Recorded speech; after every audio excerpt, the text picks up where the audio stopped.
ہمارے اندر بہت کم علمی ہے، اور دوسرا ہم جذبات میں اپنے اوپر قابو نہیں پا سکتے۔ یہ دونوں ہی غلط بات ہیں۔ دیکھیں، ہمارا دین، پہلی بات تو اگر ہم جذبات کی بات کریں، جذبات پر قابو پا کر عقل سے معاملے کو سیٹل کرنے کی ترغیب دیتا ہے۔ ایک دفعہ ایک بدو، ایک اعرابی مسجد میں آئے، مسجد نبوی میں آئے، اور نبی کریم علیہ السلام تشریف فرما تھے۔ وہ بدو تھے، اعرابی تھے، اور اعرابی، بدو، دیہاتی لوگوں کے اندر اس زمانے میں خاص طور پہ بالکل بھی نہ علم تھا، نہ تہذیب تھی۔ تو ان کو حاجت پیش آئی، انہوں نے مسجد کے اندر ہی، مسجد نبوی کے اندر ایک کونے میں پیشاب کر دیا۔ صحابہ آف کورس رضی اللہ تعالی عنہم اجمعین، ان کو غصہ آیا کہ یہ کیا کر رہا ہے، یہ مسجد کی بے ادبی ہے، بے حرمتی ہے، اور وہ کھڑے ہونے لگے کہ ہم ان کو روکیں کہ یہ کیا کر رہے ہیں، مسجد کے اندر پیشاب۔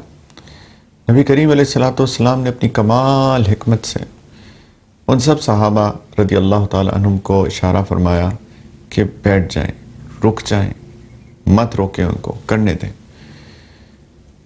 اب سوچئے کہ اگر صحابہ ان کو روکنے جاتے اور وہ اتنے لوگوں کو اپنی طرف آتے دیکھ کے وہ پریشان ہو جاتے، وہ اسی حالت میں کھڑے ہو جاتے، تو صرف اس جگہ پر گندگی نہیں پھیلنی تھی بلکہ پوری مسجد کے اندر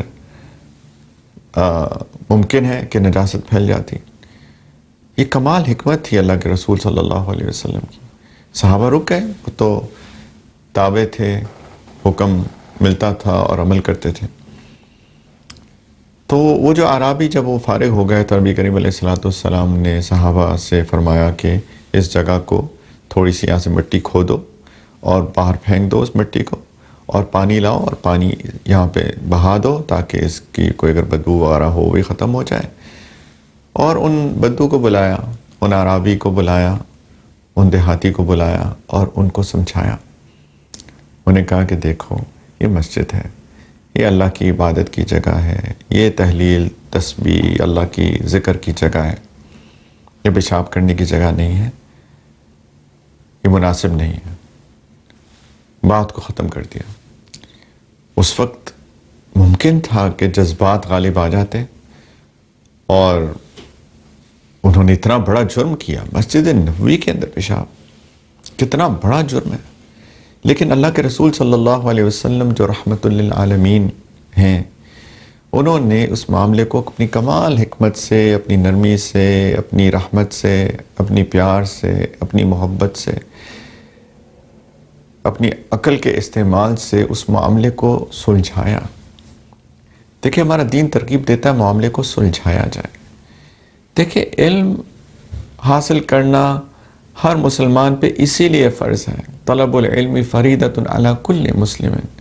علم حاصل کرنا ہر مسلمان پہ اسی لیے فرض ہے تاکہ علم کی روشنی میں فیصلے کیے جائیں۔ علم نور ہے، علم سے نظر آتا ہے، جہالت اندھیرا ہے۔ ہمیں پتہ تو ہو کہ یہ کیا ہے، یہ قرآن ہے کہ نہیں ہے، اور اس کا شرعی حکم کیا ہے، شرعی حکم کی بیس کے اوپر ہم معاملے کو ہینڈل کریں۔ یہ ہمارے معاشرے کی ایک بہت بڑی غلط کمزوری ہے کہ ہمارے اندر علم کی شدید کمی ہے۔ ہم علم کو، ہمیں پتہ ہی نہیں ہے کہ ہم نے کس معاملے میں کیا کرنا ہے، کس وقت میں کیا کرنا ہے۔ جب بچہ پیدا ہوتا ہے تو کیا کرنا ہے، جب کسی کا انتقال ہو جاتا ہے تو کیا کرنا ہے، ہم کو علم ہی نہیں ہے۔ ہم کو پتہ ہی نہیں ہے کہ اگر کوئی سچویشن کریٹ ہو جائے، کوئی معاملہ پیش آ جائے تو ہم کو کیا کرنا ہے۔ بنیادی علم بھی نہیں ہے۔ چلیں ہم کہیں کہ خاص مواقع پر تو ہم علماء سے رجوع کرتے ہیں، لیکن جو بنیادی علوم ہیں ہمارے اندر اس کی بھی کمی ہے۔ یہاں تک کہ ہم نے قرآن بھی ایک دفعہ شاید سمجھ کر نہیں پڑھا۔ قرآن تو کتاب ہدایت ہے، قرآن ہمیں زندگی گزارنے کا طریقہ بتاتا ہے۔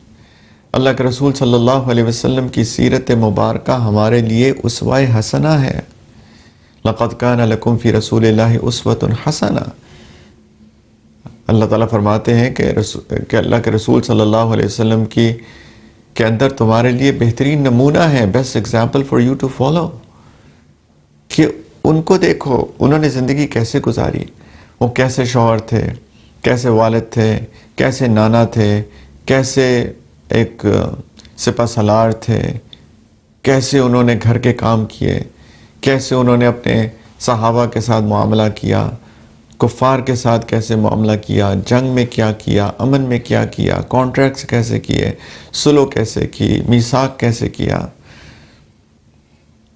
And you name it, right, مشکل حالات کیسے گزارے، اپنی اولاد کی انتقال پہ ان کا رویہ کیا تھا، چھوٹے سے بچے جو گود میں انتقال کر گئے اس وقت ان کا رسپانس کیا تھا، بیٹیوں کے انتقال پہ کیا رسپانس تھا، شادیاں کیسے کی، بیٹی کی شادی کیسے کی، منافقین کے ساتھ کیسا رویہ تھا، جو ظاہر میں مسلمان کہتے تھے اصل میں نہیں تھے، اور ایک پوری زندگی ہے ہمارے سامنے، اسی کو تو سنت کہتے ہیں۔